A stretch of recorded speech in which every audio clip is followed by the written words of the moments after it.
Bab 20. Kematian dukun dan seorang pemuda. Terlihat dukun itu mengirimkan sebuah santet untuk Bayu. Dia mengirimkan bola api ke arah Bayu yang sedang berdiri di depan kembang desa yang kini sudah terlihat hampir sadar.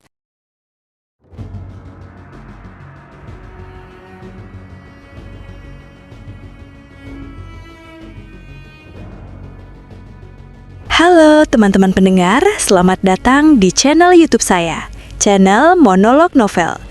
Channel ini akan membahas novel, dari novel pribadi karya saya sendiri maupun novel karya penulis yang lainnya.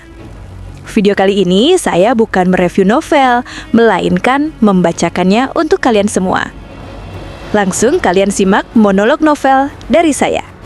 Ini adalah sebuah monolog dari novel karya saya sendiri.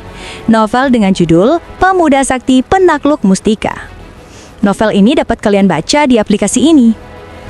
Untuk kalian yang ingin mendengar monolog dari novel saya ini, simak videonya. Pemuda Sakti Penakluk Mustika. Bab 20. Kematian dukun dan seorang pemuda. Terlihat dukun itu mengirimkan sebuah santet untuk Bayu. Dia mengirimkan bola api ke arah Bayu yang sedang berdiri di depan kembang desa yang kini sudah terlihat hampir sadar. Dari kejauhan Bayu sudah merasakan ada hawa yang kurang enak menuju ke arahnya. Hawa itu merupakan sebuah santet bola api yang bisa membakar tubuh targetnya. Bayu pun mulai bersiap-siap menerima bola api itu, namun anehnya bola api itu berhenti dan tertahan di atas kepala Bayu. Terlihat aura merah menyelimuti bola api itu dan memusnahkannya. Hal itu membuat tubuh dukun itu terpental dan dari mulutnya kembali mengeluarkan darah segar yang cukup banyak. Bayu pun mulai melihat jalur dari mana datangnya bola api itu. Dia pun memejamkan mata dan mengirim sosok dari Mustika Merah untuk membunuh dukun itu. Mustika Merah, pergilah ke arah di mana bola api itu datang dan musnahkan dia dengan kekuatanmu. Ucap Bayu lirih memberi perintah pada Mustika Merah. Sendiko, Tuan Muda. Jawab Mustika Merah menuruti keinginan Bayu. Bayu pun hanya tersenyum dan mengajak kakeknya untuk keluar dari kamar kembang desa itu yang bernama Rahayu. Ayo Kong, kita keluar, sudah selesai. Ucap Bayu ke arah kakeknya sambil tersenyum. Baik Leh, kita keluar dan kita beritahu kepada keluarganya kalau semuanya sudah selesai. Ucap kakeknya Bayu. Di tempat lain, dukun itu terlihat kembali ingin mencoba menyerang Bayu. Namun ketika dia sedang hendak membaca aji-ajian, datanglah awan berwarna merah di atas kepalanya dan muncullah seorang wanita cantik menggunakan pakaian kuno berwarna merah dengan selendang yang terbang mengelilingi tubuh sosok wanita itu. Siapa kau? Kenapa kau bisa datang ke sini? Padahal di sini sangat banyak peliharaanku yang menjaga tempat ini. Tanya si dukun pada sosok Mustika Merah. Cucung seperti itu tak akan mampu melawanku. Mereka semua sudah kumusnahkan, dan kau, berani-beraninya kau menyerang tuanku. Ujar sosok Mustika Merah menunjuk ke arah si dukun. Kau akan merasakan kematian yang sangat mengerikan karena kau mencoba mengganggu tuanku. Tambah sosok Mustika Merah. Setelah itu, selendang pada sosok Mustika Merah itu terbang dan melilit tubuh dukun yang sedang duduk di depannya. Selendang itu melilit dengan sangat kuat, membuat si dukun mengerang dan menjerit kesakitan. Sosok seperti apa yang bisa memerintah makhluk mengerikan seperti ini? Aku salah memilih lawan, aku salah. Teriak dukun itu putus asa dan menyesal telah menyerang Bayu. Seiring jeritan itu mulai menghilang, terlihat tubuh dukun itu sudah tak berbentuk lagi. Tubuh dukun itu terlihat hancur dengan semua tulang yang ada di tubuhnya remuk tak berbentuk. Setelah itu sosok Mustika Merah tersenyum melihat keadaan dukun itu yang mati dengan sangat mengenaskan. Kemudian dia pun menghilang dan langsung menghampiri Bayu untuk melaporkan bahwa tugasnya telah selesai. Tuan Muda, orang yang mengirimi Anda santet sudah hamba musnahkan. Ucap sosok Mustika Merah. Terima kasih Mustika Merah. Sekarang kembalilah ke tubuhku.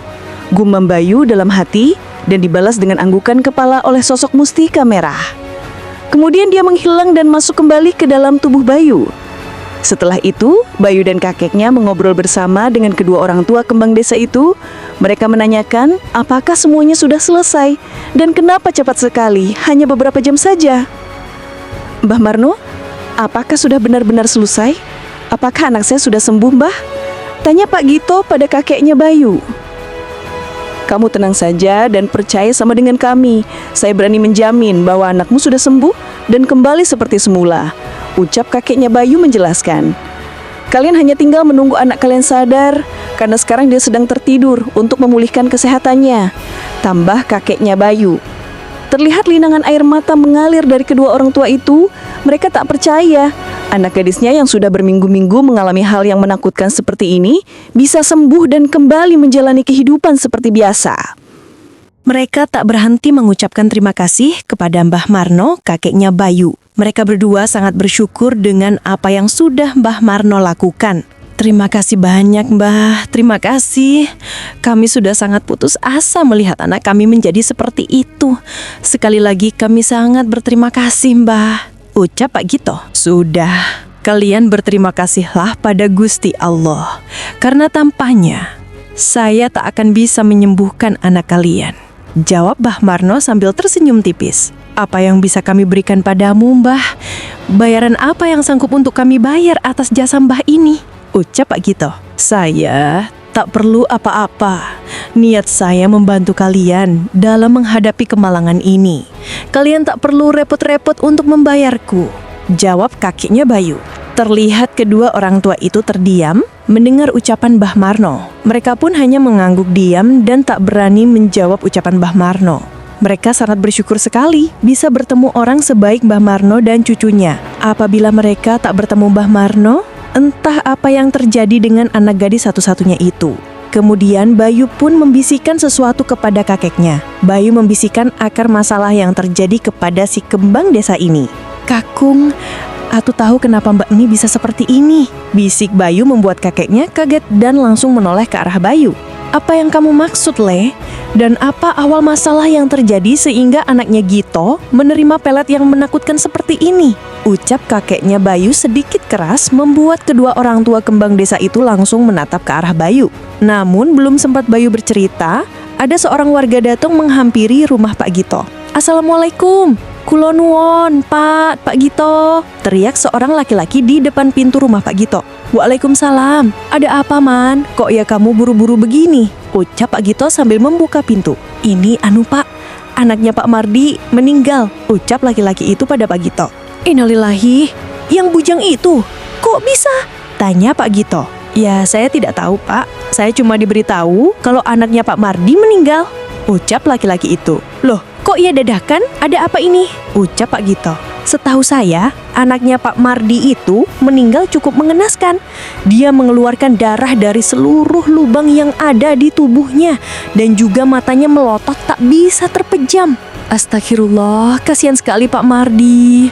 Ya sudah, terima kasih informasinya ya, Man. Iya, Pak. Ya sudah, saya permisi dulu. Mau membantu proses pemakaman dan mau memberitahu warga yang lainnya. Mendengar itu, Bayu kembali membisikkan sesuatu kepada kakeknya. Dia menjelaskan tentang apa yang dia ucapkan tadi.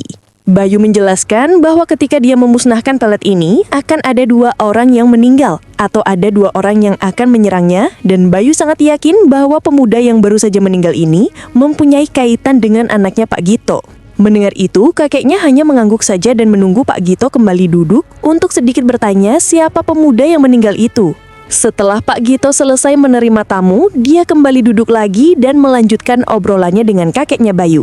Oh ya Pak Gito, maaf kalau boleh tahu, tadi yang meninggal itu siapa ya Pak? Tanya kakeknya Bayu. Oh alah, itu ya Mbah, dia itu seorang pemuda yang cukup terkenal nakal di sini, dan bapaknya merupakan salah satu tengkulak atau bos sayur di desa ini. Walah, lah terus dia sakit apa? Tanya kakeknya Bayu lagi. Saya kurang tahu Mbah, uang 3 hari yang lalu saja dia masih kesini menengok anak saya. Dan waktu itu kan ada sampean juga Mbah, jawab Pak Gito. Tapi Mbah, dia itu sebelum anak saya seperti ini, dia pernah napel ke sini beberapa kali. Namun ditolak oleh anak saya karena dia terkenal cukup nakal, ucap Pak Gito. Setelah mendengar ucapan ini, Bayu dan kakeknya mengangguk bersama dan mereka sudah paham dengan jalur cerita bagaimana anaknya Pak Gito bisa seperti ini.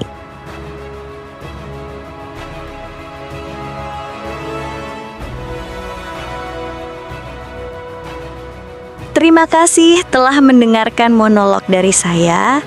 Jangan lupa terus dengarkan monolog saya di video-video selanjutnya. Satu lagi, jangan lupa like, komen, dan subscribe ya guys.